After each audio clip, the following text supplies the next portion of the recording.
इथपर्यंतचा हा सगळा जो जर्नी आहे, जो प्रवास आहे, तो कुणाला डेडिकेट करशील? अभिषेकी बुवा आणि आईबद्दल मी अनेक वेळेला बोललोय, पण त्याच सोबत मी अमेरिकेला गेल्यानंतर तेव्हा माझं गाणं टिकवणं खूप कठीण होतं. तर त्यावेळेला माझ्या सोबतीला फक्त एकच व्यक्ती होती, ती म्हणजे पूर्वा, माझी पत्नी, माझी बायको. तर मला असं वाटतं की हा प्रवास मी तिला डेडिकेट करतो. So sweet, so sweet. कारण म्हणजे अगदी सवाईतली पहिली मैफल असेल, कट्यार नाटक असेल, कट्यार चित्रपट असेल, त्याच्यानंतर आता आपला सूर नवा ध्यास नवाचा, ही सगळी स्वप्न पहिली तिच्याबरोबर शेअर केली आहेत मी.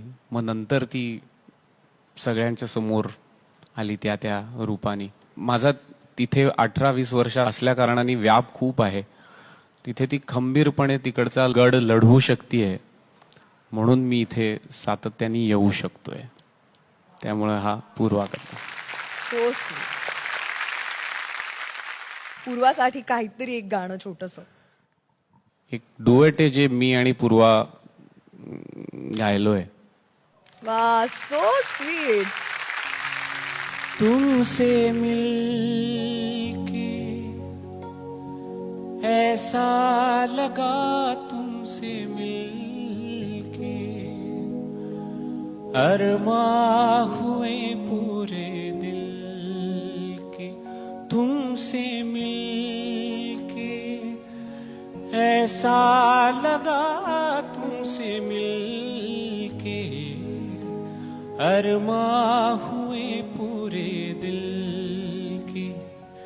ऐ मेरी जाने वफा, तेरी मेरी मेरी तेरी एक जान है. साथ तेरे रहेंगे सदा, तुमसे न होंगे जुदा.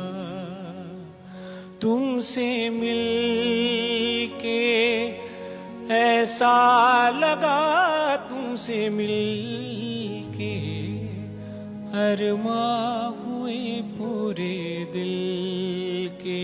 तुमसे मिलके